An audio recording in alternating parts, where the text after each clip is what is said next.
You're listening to the Courtyard Club Call by the Scarf Bagara War, part of the Talksport Fan Network, by county fans, for county fans.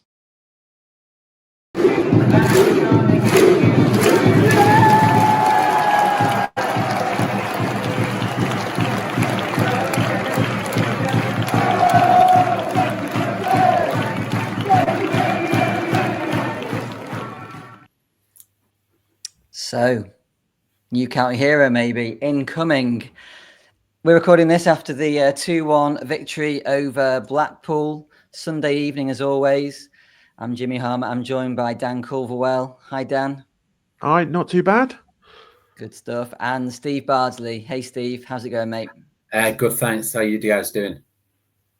Absolutely brilliant. 3:45, maybe not so, but certainly at 4:45, I was on top of the world. So let's get into this. I mean, it was a game of two halves. Obviously, football cliche, ding, ding. But that second half for me was probably the best 45 minutes I've seen us play from a point of view of getting ourselves back into it. And Dave, I take my hat off to you because that was a brave set of substitutions. Before we get into that, shall we just talk about the team, Dan? So take us through the starting 11 and we'll dissect that and then we'll talk about the rest of the game. Yeah, I think it was the same again. A bit of a shock for most people. Fevier coming straight back into the starting 11. I don't think anybody saw that. Maybe involved off the substitutes, Ben, but not a starting 11. So starting 11 was Corey in goal. I thought it was a back four of Carl Noyle, Hills, Pye and Torre. Norwood and Bate, your two midfielders. Fevier, Collar and Tanto on the left as such, with Wootton up front. So no real surprises apart from obviously Fevier coming in there. And like I say, formation-wise, I had it as a back four. I think at some points in that first half, though, it felt like it was a back six. But obviously, please comment in the comment section what you sort of thought the lineup, the formation was for that sort of first half anyway. Steve, back four for you or back three? For me, it was also back four. I was adamant it was a back four. My son, however, he was in the Cheadle end and he had us as playing three at the back. So it's kind of interesting perspectives, isn't it? What did you think? I was in the Cheadle end and I thought it was a back three as well. And I was slightly frustrated, I think, in the first half because I thought it was a back three. I was thinking Dave was sort of almost shoehorning Fevrier in at right wing back to sort of maintain the back three. We've got the suspension to Connolly. We've obviously got the injury to Horsfall, so we're a little light in the back. And so I felt Fevrier was a little bit more defensive maybe than you've got there, Dan, as him sort of being a right-sided sort of wide attacker. Yeah, it was like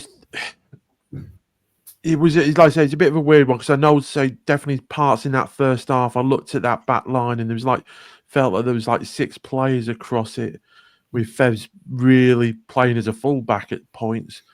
So yeah, it was. But as we know, Dave Chally has said before, these formations in possession, out of possession, you know, we sort of keep it quite fluid. And it's what we expect. Obviously, Wootton was the point man. For sure in that. So yeah, it was an interesting one. I think it's one of the hardest positions to sort of be thrown into when you've not played a game for however many weeks, months for Fevrier. I think wing back, you have to be on it. You've got to be fit. You've got to be match fit. Because any mistakes that you make positionally are going to be found out. And if you're not supporting the attack, then you're not really helping. And then if you get caught and not supporting the defense, again, you're not helping. But should we talk about the left-hand side of our defense first? Because I think that was probably where, Steve, we conceded the goal on that side of the pitch. How did you see it from where you were? I thought defensively, Torre was doing quite well. He was up against, what's he called? CJ Hamilton, is it? Who he's kind of rumoured to be one of their best players. And he had his work cut out, but I thought defensively he was doing quite well containing him, but it was just relentless. They were just coming at us, and I thought first half that was one of the best teams we played against. I thought they were very, very good. Yeah, that Fletcher is also operating off the left-hand side as well, a little bit as well. And yeah, their right-hand side, wasn't it? Sorry, our left-hand side. So yeah, it was. Yeah.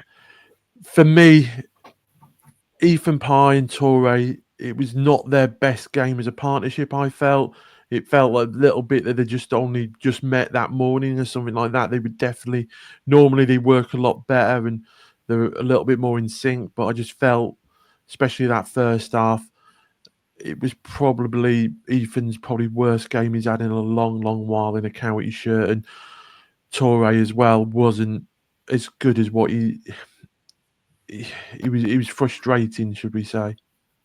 Yeah, like I say, I mean, I where I sit, I'm virtually next to Torre, and I didn't honestly think he played that bad. I thought he was doing a good job containing the guy.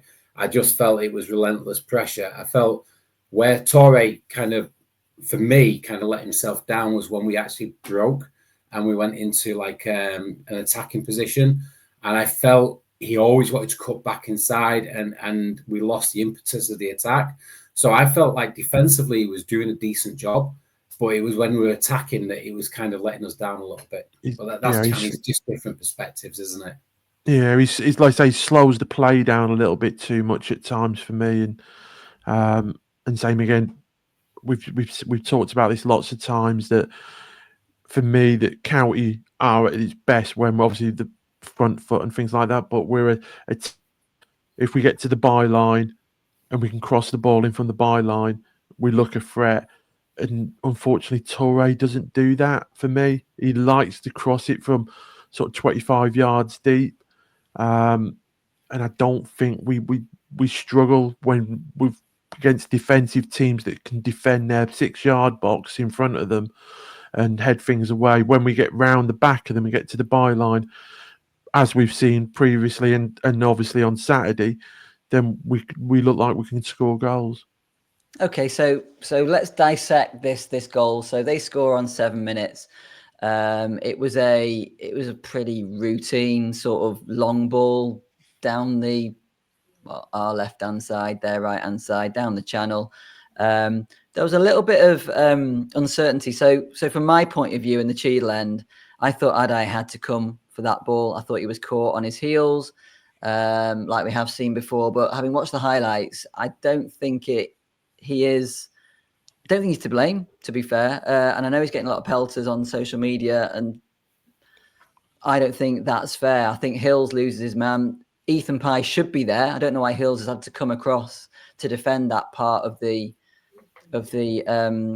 pitch in any case. But decent lob. Yeah, okay, Adai was caught in no man's land, but at that point, he's come to the 6-yard box and he's stuck, isn't he, Steve? I know you're in the main stand, so did you get a slightly different view from us, maybe in the Cheadle end? Yeah, for me, there was the two errors kind of leading up to the goal. There was the guy who put the cross in. Tanto didn't close him down just on the halfway line, so he allowed him to put the ball down the line, and then Brad Hills just completely lost his player. And then Corey came out. I felt the only thing I would say is I felt like he hesitated slightly, and he maybe could have made his hands a bit bigger. But it was certainly, for me, it wasn't Adai's fault. It was a team kind of fault. There was faults all over the pitch leading up to that goal, and I think they all could have done a bit better. Yeah, there's a lot of people say, Adai should have took man ball and everything, and you just can't do that today. If Adai, if he comes out anymore and he makes contact with him, he gets sent off, and we can't afford. That could be the end of the season. Losing Adai, we've lost Ben. So for me, he's come out to the edge of the 6-yard box. Could he? 6'7", 6'8", whatever he is, should he be making himself a little bit bigger with his hands? They'll say, how can you lob somebody that's that tall? Same again. As he's come out of his goal, Adai, which defender's going on the line? where's the emergency defending? Who's actually got the brains to actually get on the line and cover Adai as he's come out of his goal? Like I say, I just felt it was a bit harsh on Adai. Like I say, I don't know where Torre was. I don't know where Ethan Pye was on the left-hand side of that pitch as well. And like you say, Tanto could probably done a little bit more to try and close that ball down from being played in the first place.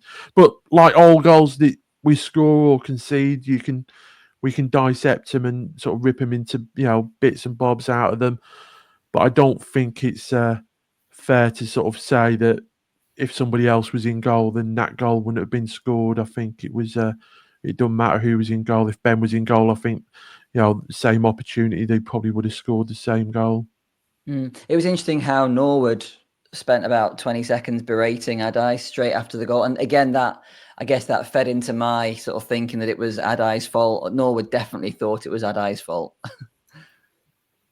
Yeah, I didn't see that. Again, my son came out the ground and he said that Norwood was absolutely laying into him.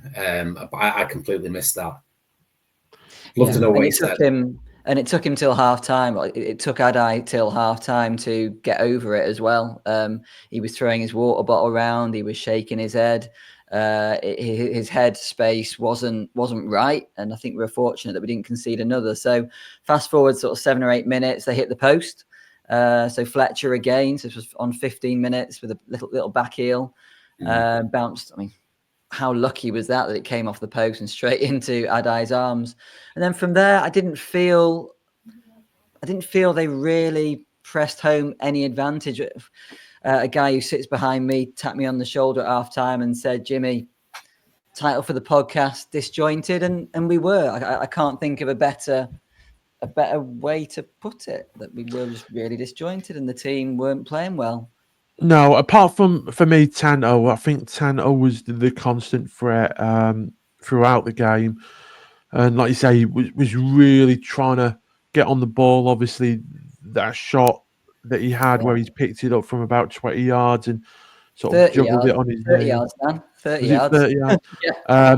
And like you say, if that goes in, we're talking, Louis Barry, goal of the season's just lost it, and Tanto's right up there. So, but same again, it's nice to see Tanto sort of take that chance. A lot of his goals do come within the 18-yard box, and I think he has got that in his locker to sort of hit a ball from distance or do something on the cuff.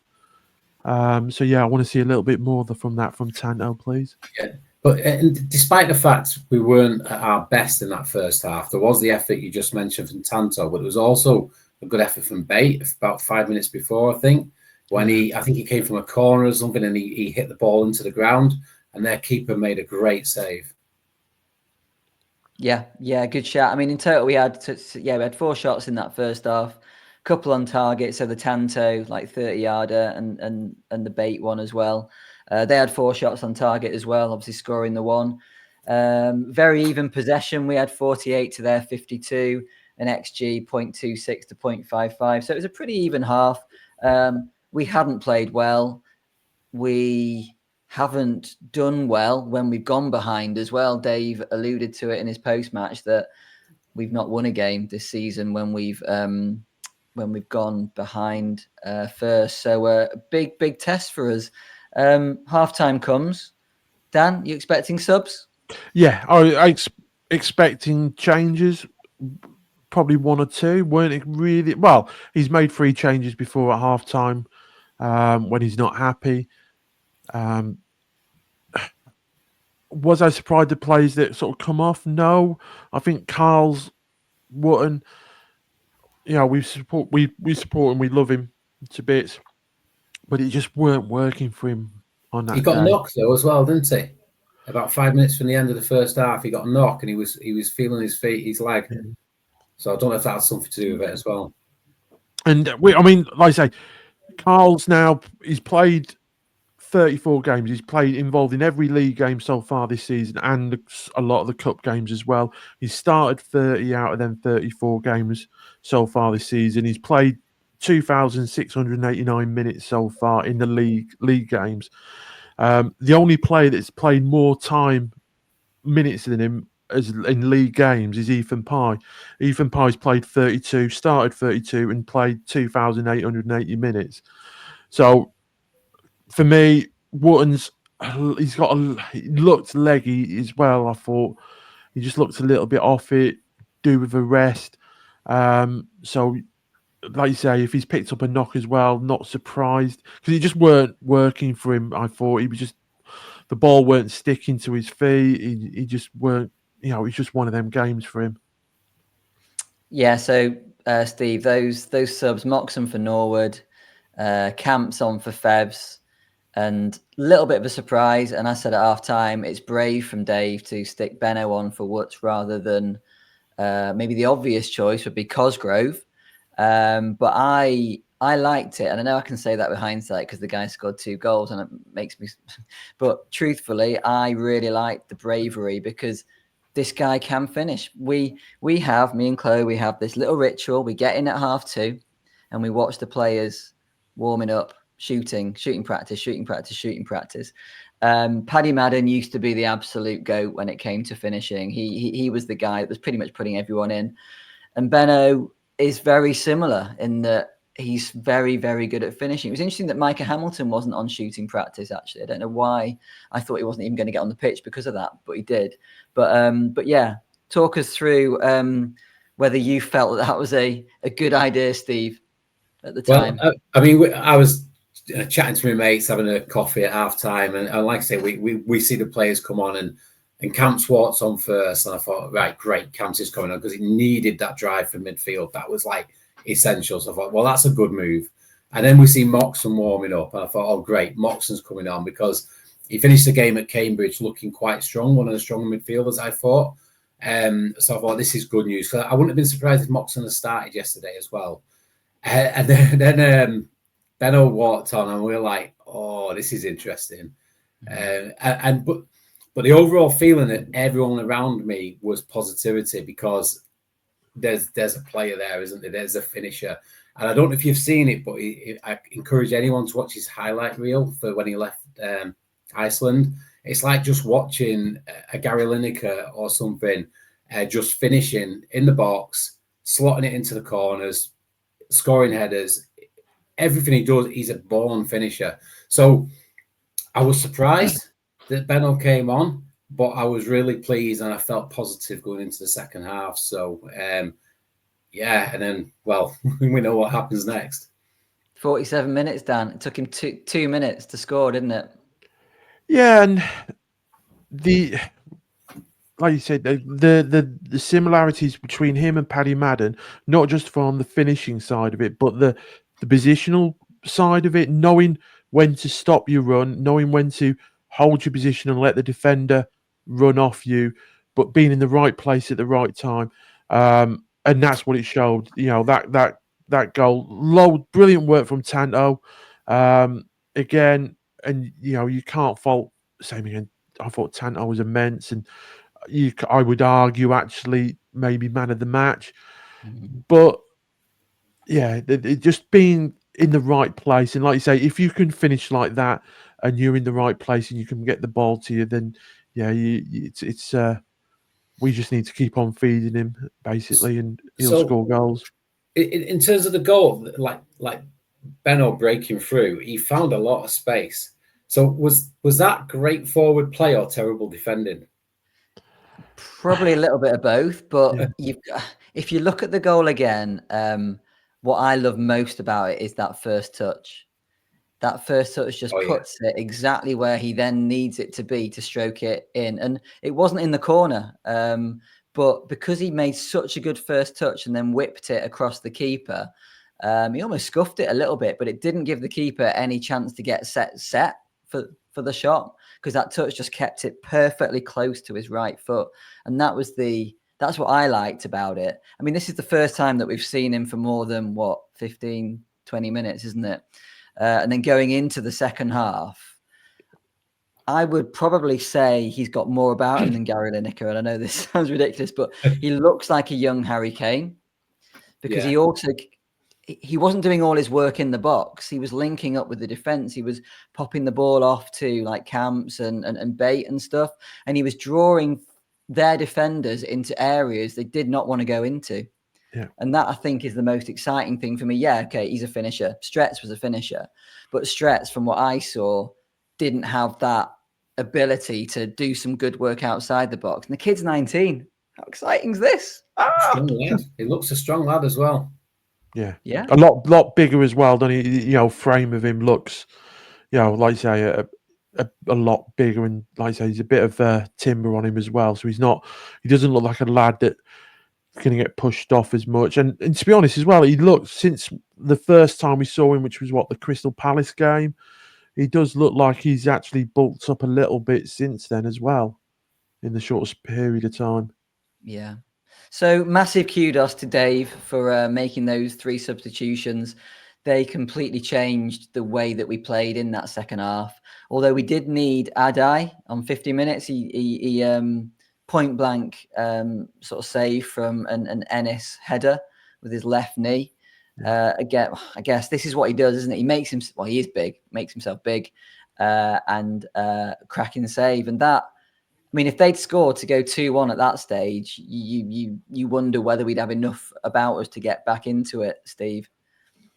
Yeah, completely agree. Because I think I was at the far post, wasn't it? And pretty reaction save. I think. Did you say it was with his knee or his leg or something? His leg, yeah. Knee. Yeah, but he was quick and he reacted, and it was a very timely save.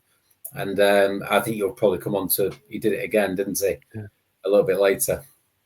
Yeah, same again. And he pulled another, like I say, another worldy save off just before, like I say, we scored the winner, which, like you say, I don't think he had any real right to sort of pull that sort of save off as well. And, you know, a lot has had, I don't understand why all the frustration or the anger gets vented towards him. You know, No. For the first half, especially, we weren't playing well as a team, but he does seem to be the scapegoat a lot of the time, and I don't think it's fair because, you know, as a team, we weren't good in that first half, but second half, as a team, we were a lot better. And, you know, we talked about the 3 substitutes. I think all the substitutes that came on all had an impact on the game, which is another thing that Dave Challoner has talked about before, about, you know, when you get your opportunity or when you come on, you have to actually do something.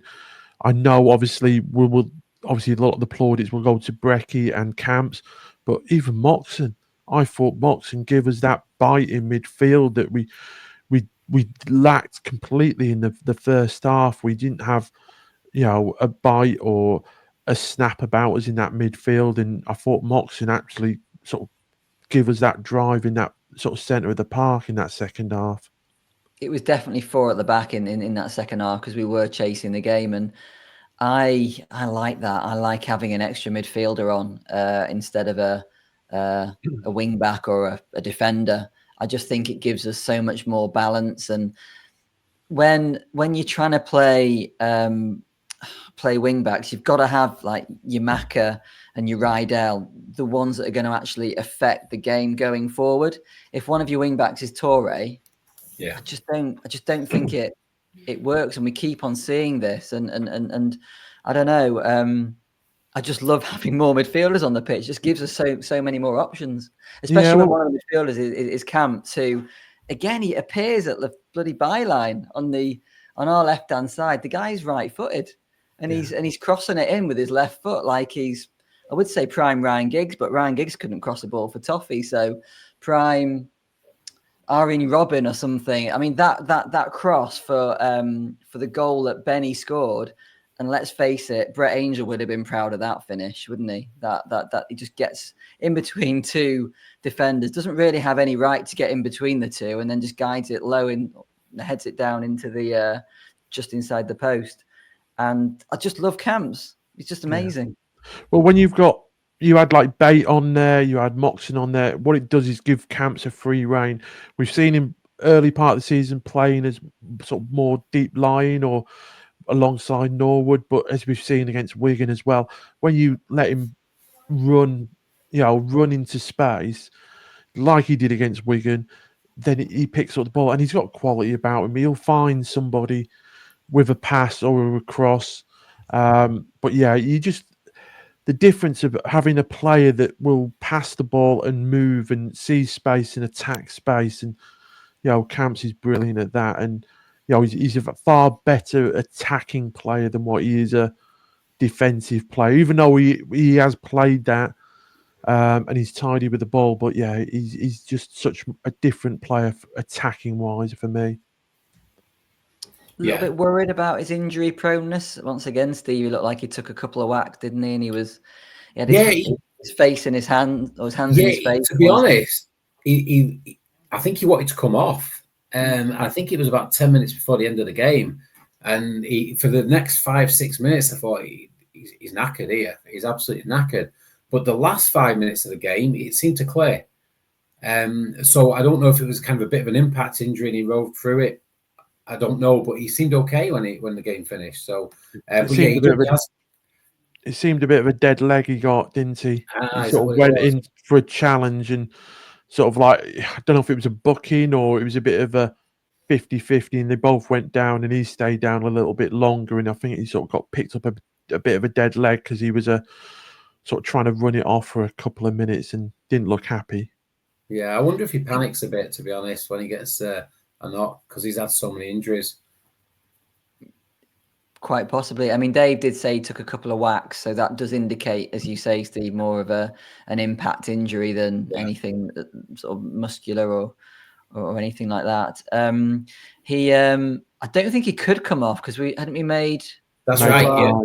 All the subs were gone, so he couldn't come off. Well, the only way you can come off, I think, is if he used a bit of skullduggery and said his head hurts and he's got a concussion.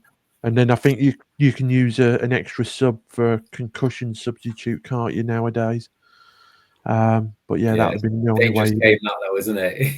Yeah, it is. But I think we've seen it before in football games where it does happen. But yeah, I think that's the only. Once you've used your subs, you can only use another sub if you've got a player with a head injury or concussion suspected. But yeah, no, he ran it off, and like you say, luckily he did. I think he actually went up front for a couple of minutes, didn't he? Because at some point he seemed to be like the furthest forward player, which is the old thing. If you've got an injury, don't they? They just chuck you up front for a couple of minutes and let you run it off. You feel that Bate was a lot more comfortable having Moxon and Camps around him, didn't you? You started seeing what we love about Bate. He gets the ball and he turns on the ball. That first half, the bad habits of County, full stop, of playing the direction that we're facing. Whatever direction they receive the ball in it, they play in that direction. Where Bate, in the second half, picks the ball up, half turn, off he goes. And that's when he's at his dangerous, especially when there's then space for him to run into.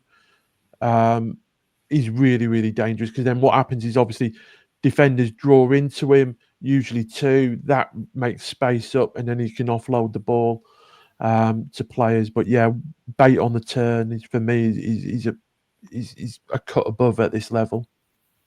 One thing that I did notice, Steve, and I think it might take some of our fans a little bit of getting used to if we do start seeing more of Beno, is that he's not an energetic presser. So we've become sort of spoilt, I guess, with Woods and Tanto. Both of them are really keen to get us up the pitch and press quite hard. Bennett, that's not his game. And I just hope that people, if he's maybe not having a great game, touch isn't quite there or misses a couple, they don't sort of think, oh, well, what's he sort of there for? Because he's a worker, though, isn't he? He drops back and he works hard to win the ball back, and his commitment. But he doesn't press the keeper, which is what Wotton and Tanto do tend to do. Yeah, but do you guys think that with Beno on the pitch that we have to play a different way? That the way that we had played before this season, with obviously Wotton as the target man, it works in a different way. Are we going back to the sort of the early days of Challoner with Paddy? Is he more of a Paddy Madden type player? And we've got to, like you say, for me, we've got to get to the byline and cross balls, when we score goals. But I think, same again, there may be a shift in actually our style of play a little bit in the way that we actually go about sort of teams. Is it like you say, 3 midfielders and 2 up front work. I don't know. I got to feel that, like you say, he's a different type of player, and we should change maybe our style to suit him better than him trying to fit into playing the way we do with Wootton as a target man. Go on, Steve. What do you think? Yeah, I think I agree with everything you say there in terms of, it's a slightly different style of play, but it's another style of play that we can bring into the game. So every opposition is different, isn't it? And, playing with a target man will work really well some games. But and yesterday, something needed to change, and that different dynamic up front, because like you said, Wootton wasn't getting anywhere first half. Having that different dynamic is only a positive, and there'll be, he'll get more chances, and we might play that way. But I'm sure Wootton will get a lot more games than Beno will over the course of the season. But it's just something else in our locker, isn't it? It's something else we can do to change a game when we need to. So, I can see the kind of similarities with Madden as well, what you were saying there. So, interesting one, that. I think it was interesting that Tanto took on the Wootton role when Beno came on, and if you looked at Beno's positioning, certainly for the first 5 or 10 minutes when he was on, he was just on Tanto's shoulder, waiting for Tanto to either get a knockdown, because he's not bad in the air, and he uses his body well to maybe try and get the ball on his chest rather than being sort of really high up, because he's not massively tall. So you did see them sort of working quite closely together. And I certainly think that there's definitely scope for Tanto to take on that Wootton role, and he's got the pace as well. And let's face it, just like against Cambridge, Tanto was an absolute pest for their defenders. Yeah, they did not like playing against him. I went on the Blackpool forum last night. I always like to, after a game, just I follow the match thread, and I just find it interesting to see. You kind of reading the thread, and they were on for the playoffs by half time, and by the end of the second half, they were mid-table obscurity, but they were all very pro Tanto. They were saying their number 9 is some player. They were very impressed with him. So he did have a very, very good game yesterday. Yeah, spot on. So 2-1 win, three points again. Ole, ole, I think the chant wasn't it? So it was for me, it was more important than the 3 points as well, because I was saying to my dad after the game that if we'd lost that would have been 2 defeats on the trot. Okay, you got Northampton coming up, but you got some big games: Charlton, Bolton, Wrexham. And Dave says it all the time: momentum is key. You don't want it to turn at a critical point in the season where you're playing these teams around you. So I think that'll give them a real big shot in the arm, and it was a massive victory for us. So with that in mind, the $1 million question will be, with them 3 big games coming up in consecutive Saturdays, do you change the team for Northampton? Do you start with Brecky to give Carl Wootton or Tanto a rest, knowing that you got them big 3 games coming up? Is this an opportunity to rest, or do you just have to keep the momentum going and keep the strongest possible team and not rest them? I think it depends on how they play. I think, they will be scouting Northampton. I can't remember last time we played Northampton what the style of play was. But, if they rest, if it's a game that requires a Wootton-type player and they want to rest Wootton, I wouldn't be surprised if Cosgrove started.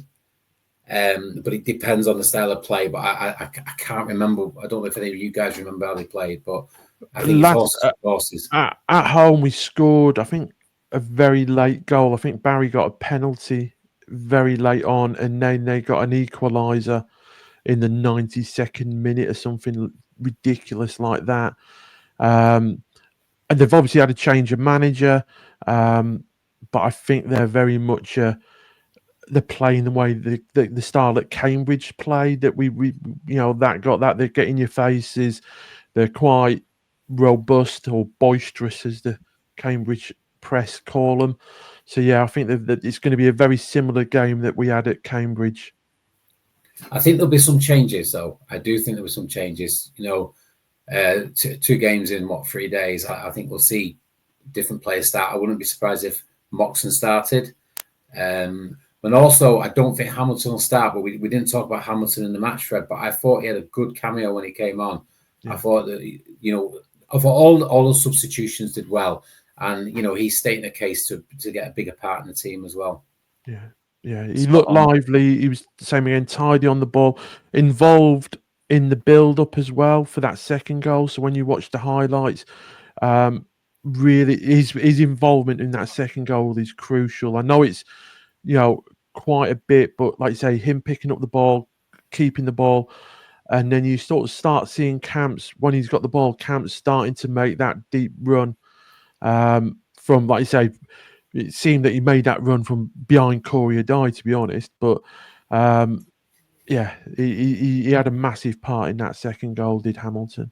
I mean, we've got Connolly coming back into that defence, so maybe Noyle will shuffle over to the right wing back.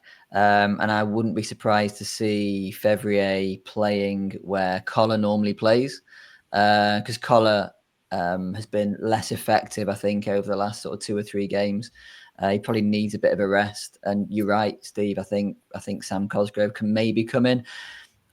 Will Benny start? Beno? That's be Beno, isn't it? I think Beno start. I don't think he's ready to start a game. I think he'll keep on bringing him in off the bench. And if we need something in the last sort of 20, 30, even 45 minutes of the game, we'll see him. So, okay. So let's box off this game. So man of the match, sponsors man of the match was Beno, obviously 2 goals.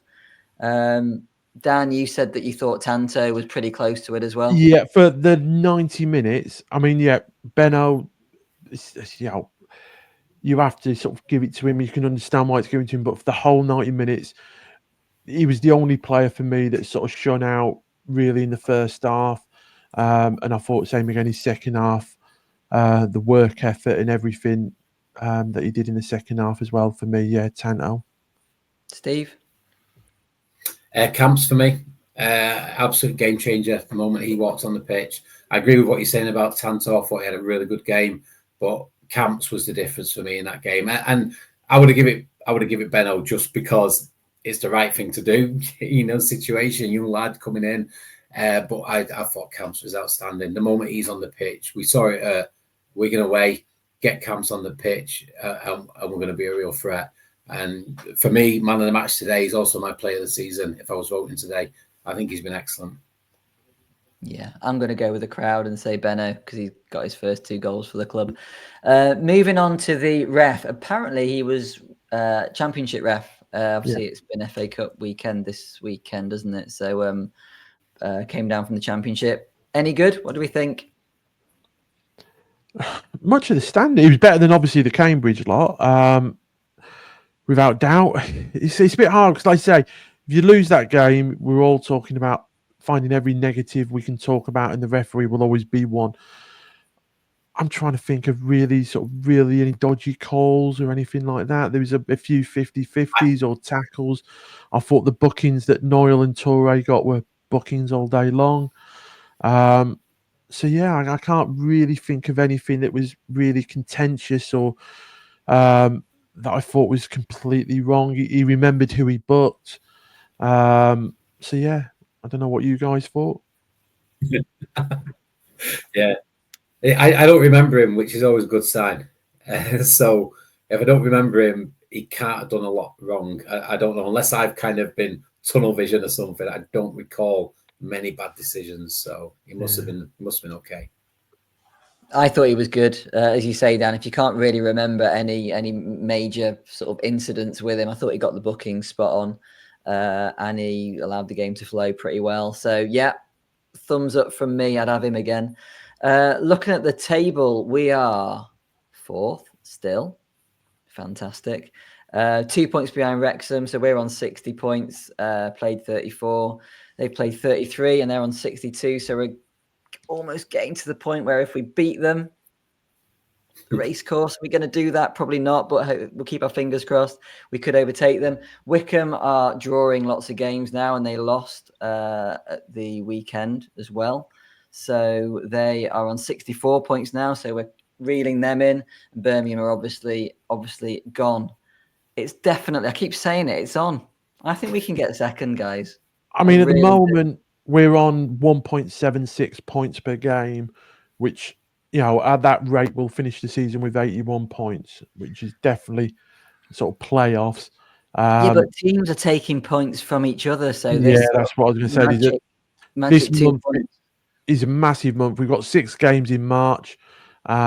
We need, for me, to get that automatic to pip Wickham, or to be, getting into that last 3 games with the opportunity to get in front of Wickham. We need to be getting more than sort of 2 points a game during March. We need to sort of get, 2.5 points or something like that. I know it's a big ask. Means that we're going to have to go probably unbeaten and win, 5, draw 1 in March. But it's doable, and I still think it's in our hands. I think that second spot is, at the moment, we'll obviously have a better idea when we come to play Wrexham at that game. But yeah, I'm hoping that, if we can get, like I say, I'm hoping. It's a massive round of games on Tuesday as well, guys. So Bolton, Birmingham, Charlton are playing Barnsley, Huddersfield, Wrexham. So if Huddersfield can do us a favour there, that'd be top. So yeah, some big juicy games coming up on Tuesday. You never know. We could be, who are Wickham playing? We could be in. They're playing Burton. They'll probably beat them, but we could be in third. Burton are form. They're one of the form teams at the moment, and they've got Jack Stretton now as well. So I think they're on a real run.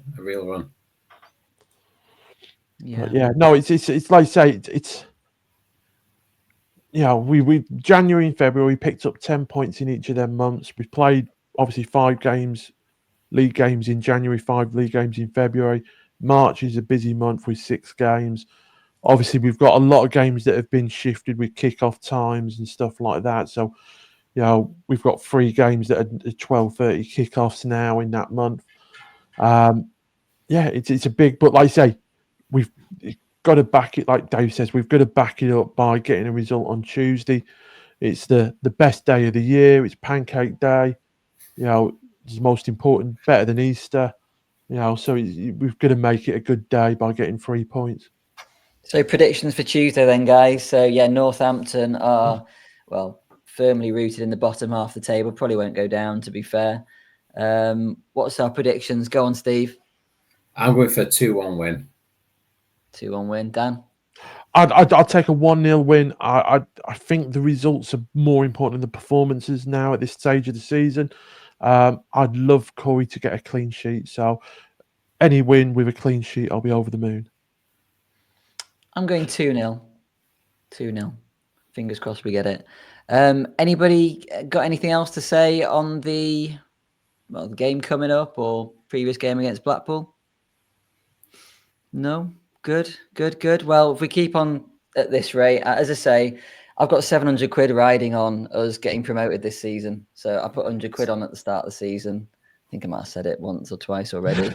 So that pays for mine and Chloe's season tickets if we get promoted by hook or by crook. It can be against Wrexham in the final for all I care, but in the player final. But on that note, we will leave it there. Cheers, guys. Great having you on, Steve. Thank you. Yeah, always enjoy every minute of it. And you as well, of course, Dan. No worries, mate. Okay, cheers. See you soon, guys. Cheers, guys. And that's a wrap for this episode of the Scarf Bagara War. We hope you enjoyed the podcast. Remember, you can catch us every week on your favourite podcast platform, whether it's Spotify, Apple Podcasts or Google Podcasts. And a huge thank you to all of our Patreon members. Your contributions help keep the show running to bring you the content you love. If you'd like to support the podcast and get access to exclusive special guest episodes, ad-free podcasts and a monthly giveaway, head over to patreon.com/the Scarf Bagara War. And don't forget to follow us on social media for updates, behind the scenes content and more. You can find us on X, Facebook and Instagram, all at County Podcast. Lastly, if you enjoyed the show, please leave us a review and share it with your fellow County fans. Your feedback helps us improve and reach more listeners. Thanks for tuning in, and we'll see you next time on the Scarf Bagara War. Come on, County!